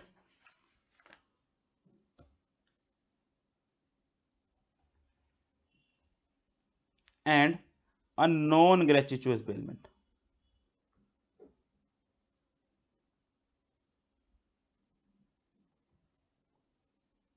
Gratuitous bailment and non-gratuitous bailment। ठीक है जी, अब ग्रेचुइटस बेलमेंट में सर हमें समझ आता है कि ग्रेचुइटस बेलमेंट वो होती है जहां पर ना कंसीडरेशन दूसरी साइड से नहीं दिखती, यानी कि इसके अंदर आम भाषा में सर ये ऐसी बेलमेंट होती है जो कि किसी एक पार्टी के बेनिफिट के लिए होती है। जनरली यहां पर कोई चार्ज कोई रिवॉर्ड नहीं होता, तो इसमें only one of the party benefits. अब ये वन ऑफ द पार्टी जो बेनिफिट होती है, आपको समझ आ रहा है, ये वन ऑफ द पार्टी कौन सी पार्टी होती है, बेलर होती है या बेली होती है? ऑब्वियसली ये जो है it is for the exclusive benefit of one party. ये वन पार्टी कौन सी होती है ग्रेचुइटस बेलमेंट के अंदर? ये बेलर के बेनिफिट के लिए होता है कॉन्ट्रैक्ट ग्रेचुइटस बेलमेंट वाला, या बेली के बेनिफिट के लिए होता है? ग्रेचुइटस बेलमेंट में किसको फायदा होता है? बेलर को फायदा होता है या बेली को होता है? और अगर आप एग्जांपल्स पे जाएं तो आपको ये समझ आ रहा होगा। सर एक एग्जांपल आपने दिया सेफ कस्टडी वाला, जहां हमने कहा जी जो सामान रख रहा है उसका फायदा हो रहा है, यानी कि बेलर का फायदा हो रहा है। एक आपने एग्जांपल दिया जब आप अपने फ्रेंड से कार बोरो करके ले आए, उस केस में बेली का फायदा हो रहा है।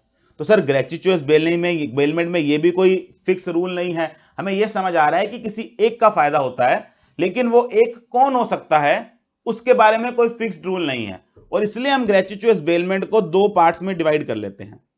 हमने कहा जी ग्रेचुइटस बेलमेंट में एक बात तो बिल्कुल फिक्स है कि फायदा यानी कि बेनिफिट केवल एक पार्टी को होता है। अब वो एक पार्टी कौन सी है वो डिफर कर सकती है। It can be for the exclusive benefit of bailor,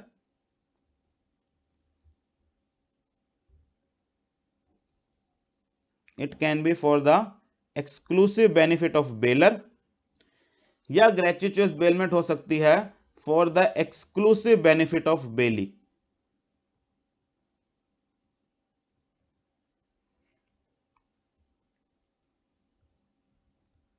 it can be for the exclusive benefit of bailor या for the exclusive benefit of बेली।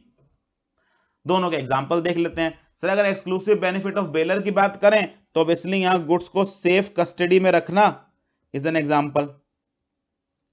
जहां पर एक पर्सन अपने गुड्स सामने वाले के पास सेफ कस्टडी में रख के आ जाता है, हम उसको बिल्कुल एग्जांपल बोल सकते हैं of a gratuitous bailment which is for the exclusive benefit of bailor. For the exclusive benefit of bailee लिखूं तो मैंने कहा जी गुड्स को बोरो करना। मान लीजिए आप अपने फ्रेंड से कार बोरो करके आ जाते हैं, तो क्या मैं उसको ये कह सकता हूं it is only for the exclusive benefit of bailee? बिल्कुल। तो sir gratuitous bailment for the exclusive benefit of bailor हो सकता है या for the exclusive benefit of bailee हो सकता है। दोनों को फायदा नहीं होता। दोनों को अगर फायदा हो रहा है तो सर फिर वो नॉन ग्रेचुइटस बेलमेंट में आ जाएगा। तो सर यहां पर जनरली क्या होता है, it is for mutual benefit of, it is for mutual benefit of bailor and bailee. यहां पर बेलर और बेली दोनों का फायदा हो रहा होता है। It is for the mutual benefit of bailor and bailee. अब आप यहां ये भी समझते हैं कि सर यहां म्यूचुअल बेनिफिट होने की वजह से कोई चार्ज होता है, कई बार रिवॉर्ड होता है, यानी कि सामने वाले को एक पार्टी तो गुड्स मिल रहा होता है, दूसरे को कुछ ना कुछ रिवॉर्ड मिल रहा होता है, that there is some charge और रिवॉर्ड फ्लोइंग। अब जो ये चार्ज और रिवॉर्ड फ्लो करता है, आम भाषा में जो ये पैसा फ्लो करता है इसके अंदर, जिसको हम नॉन ग्रेचुइटस बेलमेंट बोलते हो, ये पैसा किसकी साइड से फ्लो करता है? ये बेलर की तरफ से फ्लो करता है या बेली की तरफ से फ्लो करता है? Who ends up paying it? जब आप ग्रेचुइटस बेलमेंट बोलते हैं, नॉन ग्रेचुइटस बोलते हैं, तो ये बेलर पे कर रहा होता है या बेली पे कर रहा होता है?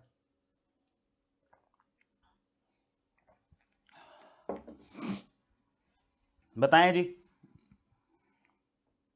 अगेन जब आप ये कहते हैं कि ग्रेचुइटस नॉन ग्रेचुइटस है, ये जो पैसा फ्लो हो रहा है जिसको आप इसकी वजह से आप इसको नॉन ग्रेचुइटस बोल रहे हो, ये जो चार्ज निकल रहा है, ये चार्ज कौन पे करता है, बेलर देता है या बेली देता है?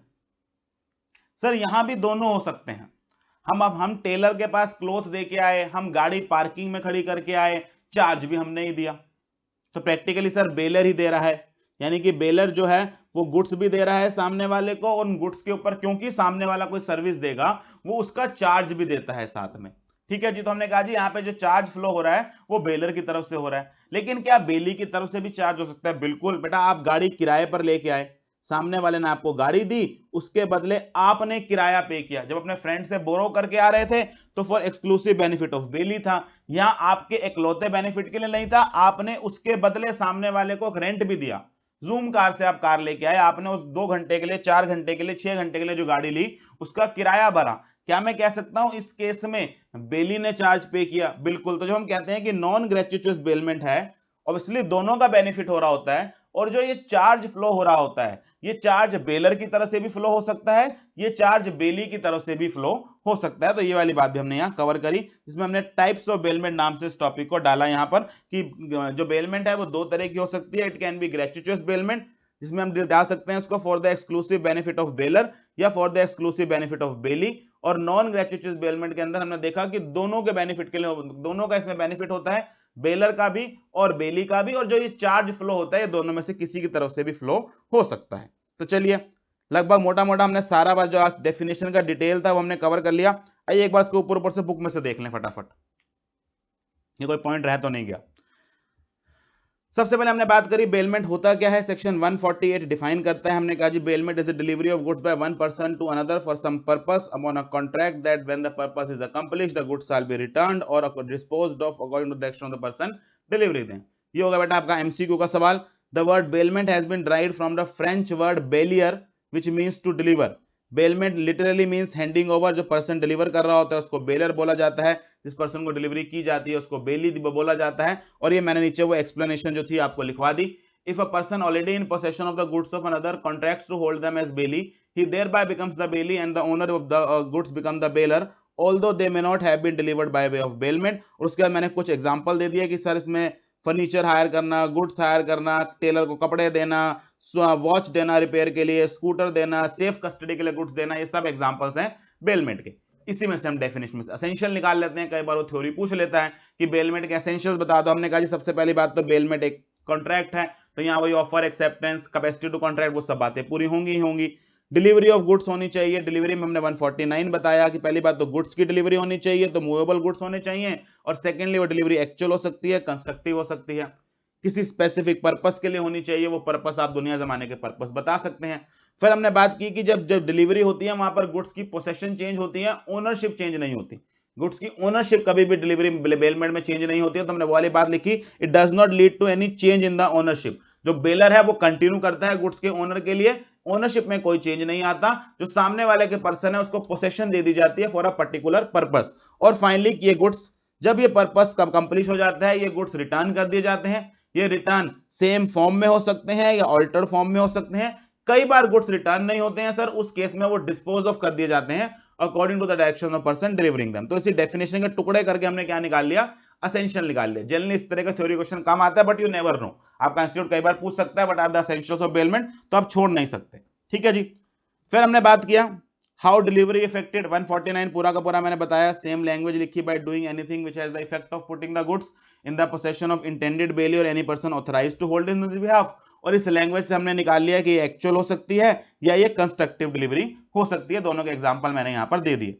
फिर मैंने जनरली वही एग्जांपल लिया कि जनरली आपका जो पोसेशन है और कस्टडी है उसमें अंतर होता है। तो पोसेशन और कस्टडी हमने दोनों का हल्का हल्का एग्जांपल लेके डिफरेंशिएट किया। बेटा डिफाइन दोनों नहीं किए गए। आप कहो कि पोसेशन और कस्टडी को डिफाइन किया गया, डिफाइन नहीं कर सकते, आपको डिफरेंस समझना पड़ेगा कि हाँ कुछ केसेस में केवल कस्टडी जाती है, पोसेशन नहीं जाती, इसलिए बेलमेंट नहीं बोला जाता। और बेलमेंट के केस में हमने पोसेशन की बात करनी है। फिर वही एग्जांपल जो मैंने आपको दिए कि बैंक में पैसा रखना, लॉकर में पैसा डालना, या सॉरी लॉकर में ज्वेलरी डालना, वो सब बेलमेंट की कैटेगरी में आते हैं या नहीं आते। ये एग्जांपल मैंने आपको करा दिया बैंक ऑफ चित्तूर वाला, जहां पर हमने प्लेज को डिफाइन, प्लेज दिखाया कि वो क्योंकि अटॉर्नमेंट टू बैंक के फॉर्म में था तो वो प्लेज था। और लास्ट में मैंने कई डिफरेंट एग्जांपल्स लिख दिए बेलमेंट के, सारे हमने कवर कर लिए कि delivery of goods by one person to another to be held for bearer's use, goods given to the friend for his use, hiring of goods, delivering of goods as security for loan, delivering of goods for carriage, एक जगह से दूसरी जगह सामान transfer कराने के लिए, वो सब क्या है, बेलमेंट है। आप समझे बेटा, जब आप किसी ट्रक वाले को गाड़ी सामान देते हैं कि दूसरी जगह डिलीवर करा, आप रेलवे में सामान देते हैं कि दूसरी जगह पहुंचा दो, ये सब किसके एग्जांपल्स हैं, बेलमेंट के एग्जांपल हैं, जहां पर वो रेलवे कंपनी, वो कैरेज वाला आपकी बेली की फॉर्म में एक्ट कर रहा होता है। उसके बाद हमने कहा जी on the basis of reward bailor, bailment दो तरह की हो सकती है। It can be gratuitous bailment और नॉन ग्रेच्युटस बेलमेंट।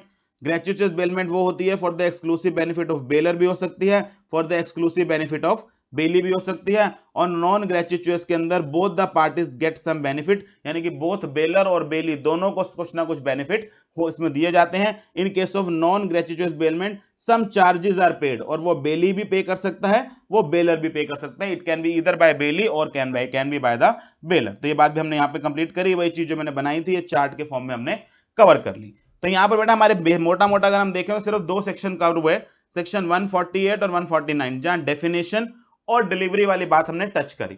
अब अगर हम इस चैप्टर की आगे बात करें तो इस चैप्टर के अंदर ब्रॉडली है क्या, ये चैप्टर के अंदर जो हमारे पास टोटल अब 4 पार्ट्स रह जाते हैं।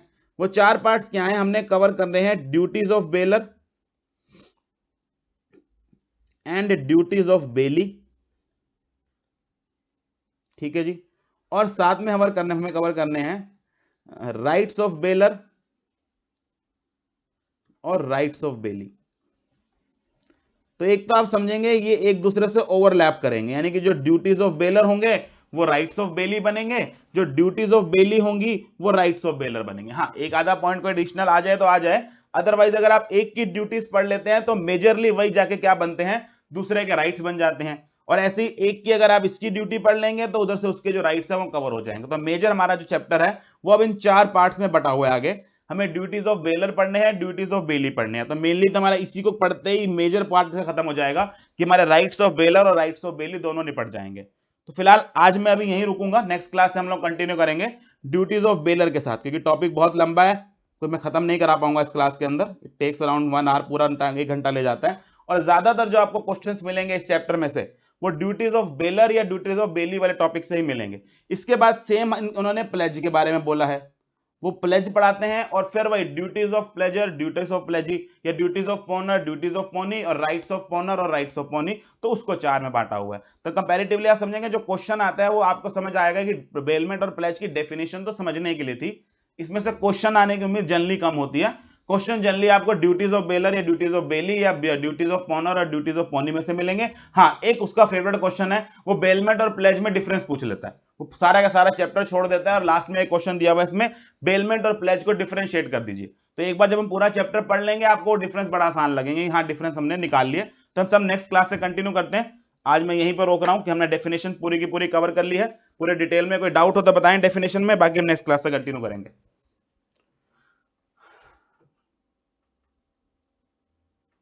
सर कार पार्किंग वाले में अगर सेम कंडीशन में अगर अपने नेबर के साथ करता हूं, कीज अपने पास रखूं, तो क्या वो बेलमेंट होगा? आप बताओ बेटा, मेरे से क्या पूछ रहे हो सवाल है, आप बताओ आपको समझ आया कि नहीं टॉपिक? आपको समझ आएगा कि यही काम अगर जो मैंने पार्किंग वाले के साथ किया, यही काम आप अपने नेबर के साथ करो, उसके घर के बाहर गाड़ी खड़ा और चाबी आप ले आओ, तो क्या वो बेलमेंट है? आप पूछो, आपको पास जवाब होना चाहिए ना। ये सवाल मेरे से पूछ रहे हो, इसका मतलब कंसेप्ट क्लियर नहीं है। नहीं होना चाहिए, बिल्कुल सही बात है, नहीं होना चाहिए। तो इसमें डाउट किस बात का था? बिल्कुल नहीं होना चाहिए। जब गाड़ी की चाबी आपके पास पड़ी है तो क्या इसमें तो क्या है? सर क्या ये जरूरी है कि बेलर और बेली इंडिविजुअल होगा? बताओ भाई, क्या बेलर और बेली इंडिविजुअल होंगे? ये जरूरी है? आप पार्किंग में दे के आते हो बेटा, इंडिविजुअल को दे के आते हो, मॉल में इंडिविजुअल होता है, मॉल आपके सामने इसका पार्किंग दे रहे होते हो। टेलर के पास जो जरूरी है, टेलर सामने इंडिविजुअल होता है, क्या वो पार्टनरशिप फर्म कंपनी कुछ नहीं हो सकता? तो कोई भी हो सकता है। सर पीछे जो आपने रजिस्ट्री में भी प्लेज क्यों नहीं माना जैसे सिनेमा हॉल में था? बताओ भाई। वो कह रहा है जैसे सिनेमा हॉल में आपने कह दिया कि वो हाइपोथिकेशन है, तो फिर मैं रजिस्ट्री जब अपने पास रखता हूं या जो घर घर अपने पास रख के बैठा रहता हूं, वो प्लेज क्यों नहीं होता? समझाओ भाई बच्चे को। वो कह रहा है कि रजिस्ट्री वाले केस में प्लेज क्यों नहीं माना? वहां भी बाय अटॉनमेंट मान लो। बेटा रजिस्ट्री वाले केस में मैंने इसलिए बोला था कि पोसेशन नहीं, बेटा इमूवेबल प्रॉपर्टी थी, गुड्स ही नहीं थे, तो कैसे मान लोगे? रजिस्ट्री वाले केस में इमूवेबल प्रॉपर्टी थी, वहां और समस्या थी, वहां तो गुड्स ही नहीं है, तो कैसे मान लोगे आप उसको? यहां तो क्योंकि सिनेमा प्रोजेक्टर वगैरह गुड्स थे, तो हमने कहा कि चलो कोई बात नहीं, इसको कंस्ट्रक्टिव डिलीवरी मान लेते हैं।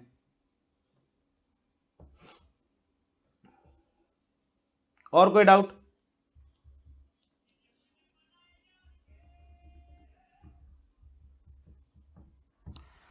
चलिए आज यहीं रुकते हैं, बाकी नेक्स्ट क्लास में।